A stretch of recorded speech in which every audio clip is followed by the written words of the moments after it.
सबसे पहला तो लिखा है, पहली बात जो आपको पता होनी ही चाहिए, याद रखिए, पहली बात जो आपको पता होनी ही चाहिए वो क्या है? BBK। BBK इसका फुल फॉर्म क्या है? Basic Bible knowledge. ये आपको पता होना चाहिए। पास्टर डैनियल, बेसिक नॉलेज का मतलब क्या? सबसे पहले जिसको हम बाइबल कहते हैं इंग्लिश में, BIBLE, इंग्लिश में जिसको हम बाइबल कहते हैं, एक्चुअली लैटिन और ग्रीक में उसको बुलाते हैं बिब्लिया, कॉल्स बिब्लिया, और उसका अर्थ है बुक्स। बाइबल शब्द 6th सेंचुरी में मानव जाति के लिए उपलब्ध किया गया था, 6वीं सदी में। क्यों? क्योंकि 6वीं सदी में इंग्लिश जो भाषा है उसकी लिपि, और लोगों को इंग्लिश बाइबल या उन दिनों में बाइबल कहते हैं ऐसी जानकारी 6वीं सदी में आई थी या दी गई थी। पास्टर डैनियल, क्या इसकी नॉलेज हमें रखना जरूरी है? ऑफ कोर्स आपको जानना जरूरी है। इसी बाइबल को और क्या क्या जानकारी, जिसको कहते हैं बेसिक नॉलेज, आपके पास होनी चाहिए। पहला वो है कि बाइबल को कुल 40 लोगों ने मिलकर लिखा है। 40 लोगों ने बाइबल को लिखने में जब शुरुआत की थी और जब समाप्त की थी, तो टोटल ड्यूरेशन, जो समय सीमा थी, वो 1600 साल। इसका मतलब है 1600 साल लग गए इस पुस्तक को लिखने में। अब आप सोच के देखिए, 1600 साल मतलब 1600 पीढ़ी, 1600 जनरेशन इसमें खत्म हो गए या खपत हो गए। You understand? अब आप सोच के देखिए कि कितनी डिटेल, बारीकी से इतिहास को, ट्रांसलेशंस को हूबहू बारीकी से जांच पड़ताल करके उन लोगों ने इन बातों को आपके लिए रखा या लिखा। तो जिसके चलते मैं समझता हूं कि हम सभी को इस बात का इल्म या एहसास होना बहुत जरूरी है कि आपके पास में जो बाइबल पहुंची है ना, वो यूं ही नहीं पहुंची है, बल्कि बड़ी मेहनत के साथ आपके बीच में पहुंचाई है। Bible was written in 3 different languages, Hebrew, Aramaic and Greek. इब्रानियों और अरामिक और यूनानी भाषा में, ठीक है ना? तो इन 3 भाषाओं में आपकी जो है बाइबल लिखी गई थी।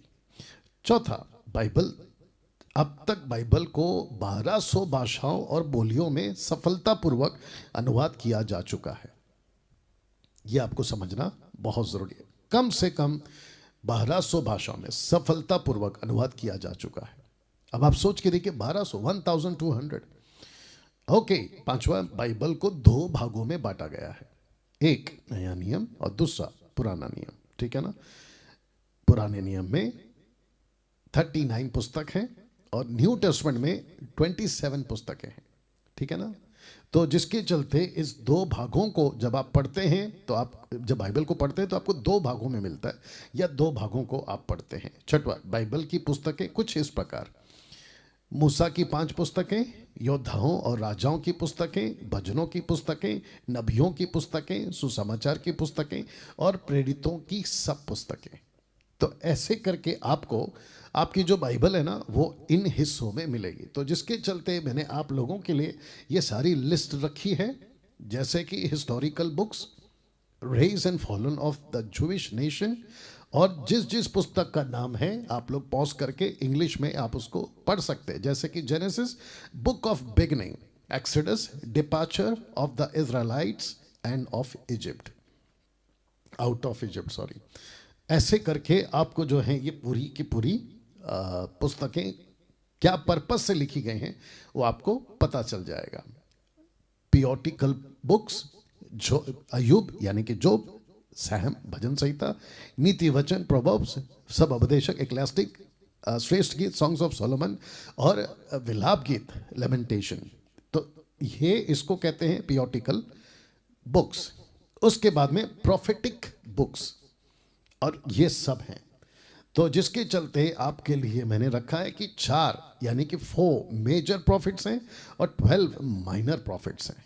आप जब प्रॉफिट्स को पढ़ते हो तो उनके नाम मैंने लाल में कर दिया है, यशा, आइजाया, झरमाया, हेजेकियल, डैनियल, ऐसे करके आपको ये जो मेजर 4 प्रॉफिट्स हैं जिनके थ्रू परमेश्वर लोगों से बात करता था, जो इजराइलियों का दो हिस्से हो गए थे, इजराइल और यहूदा।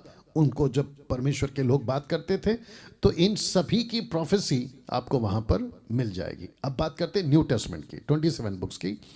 तो 4 सुसमाचार के पुस्तक हैं, gospels, good news of the king and kingdom, good news of the king and kingdom, Matthew, mark, look, John.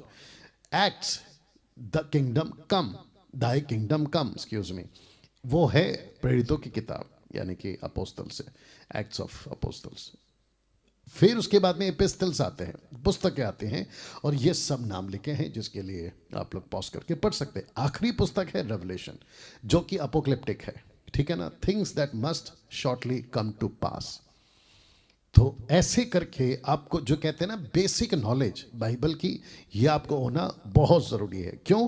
क्योंकि आपकी जड़ें मजबूत कर रहा हूँ। मैंने आपको कल क्या कहा था? मैं आपकी जड़ें मजबूत करवा दूंगा। तो जिसके चलते मैं समझता हूँ कि आप सभी को इन बातों का एहसास या इल्म होना बहुत ज़रूरी है। नाउ दोस्तों, मैं चाहता हूँ कि आप इसको पढ़ें।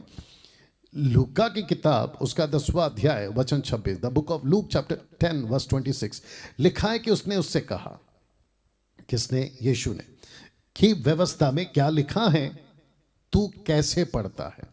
मैं चाहता हूं कि जब आप इन पुस्तकों को पढ़ते हैं, मैं थोड़ा पीछे जा रहा हूं, आप जब इन पुस्तकों को पढ़ते हैं तो आपको कुछ बातों का ध्यान रखना है। क्यों लिखा, किसको लिखा, कब लिखा, कैसे लिखा, क्या ये पुस्तकें या ये बातें आज मेरे लिए एप्लीकेबल हैं, लागू होती हैं? इन सभी का ध्यान आपको रखना है, नहीं तो आप क्या करोगे ना, गड़बड़ कर बैठोगे। जैसे कि सबात, वो तब था, अब नहीं है। ऊपर से गिरता था मन्ना, तब था, अब नहीं है। टैबरनाकल यानी कि मिलाप वाला तंबू, जहां पे जाके जानवरों की बलि होती थी, लहू दिया जाता था, सैक्रिफाइसेस होते थे, जिसको कहते हैं एनिमल सैक्रिफाइसेस, वो तब था, अब नहीं है। और ऐसे बहुत सारी बातें हैं जिसमें दशमांश भी आता है, तब था, अब नहीं है। कुछ मूर्ख लोग अपने पॉकेट को भरने के लिए और पैसे कमाने के लिए इसको ऐसा जरिया बनाए हैं जिसके चलते निहाय के दिन उनकी खूब पिटाई होगी। ये बात आप लोग ध्यान में रखिएगा। तो दशमांश भी उन लोगों के लिए होता था जिसको कहते हैं लेवी, लेवियों का एक गोत्र होता था, है ना, ट्राइब्स ऑफ लिवाइट्स, उनको दिया जाता था। जो दशमांश देता था वो यहूदी होना चाहिए, और जो दशमांश लेता था वो लेवी होना चाहिए। तो आज जो दशमांश ले रहा है वो लेवी नहीं है, और जो दे रहा है वो यहूदी नहीं है। आप अन्य जाति हैं, देने वाला भी और लेने वाला भी। जी हाँ, तो जिसके चलते ये जानकारी आपको रखना बहुत ज़रूरी है, क्या लिखा है और तू कैसे पढ़ता है। क्योंकि सबसे ज़्यादा बेड़ा गर्क आज लोगों ने इसी को ना समझने के चलते किया। लिखा कुछ और होता है, पढ़ते कुछ और है। You understand? और जिसके चलते आप खुद भी गलत सीखते हैं और दूसरों को भी गलत सिखाते हैं, जिसके लिए मैंने कल आप लोगों से कहा था कि कैसा गड़बड़ हो रहा है। चलिए दोस्तों, इस पुस्तक का ऑथर कौन है ये भी आपको बताते हैं। परमेश्वर खुद परमेश्वर, गॉड हिमसेल्फ। कहाँ लिखा है ये नीचे देख लीजिएगा। दूसरा पत्रस, पहला अध्याय वचन 21, क्योंकि कोई भी भविष्यवक्ता मनुष्य की इच्छा से कभी नहीं हुई, पर भक्त जन पवित्र आत्मा के द्वारा उभारे जाकर परमेश्वर की ओर से बोलते थे। वाह, परमेश्वर के आत्मा की अगुवाई से बोलते थे। पुराना नियम कहता है मसीह आएगा, the saviour is coming. New Testament कहता है मसीह आ चुका, द सेवियर इज कम। ये फर्क है ओल्ड टेस्टमेंट में और न्यू टेस्टमेंट में। बाइबल क्या है? परमेश्वर का मानव के प्रति प्रेम पुस्तक, मानव को बनाने से लेकर नाश हुए मानव को बचाने से लेकर मानव को फिर से स्थापित करने तक का संदेश इसमें है।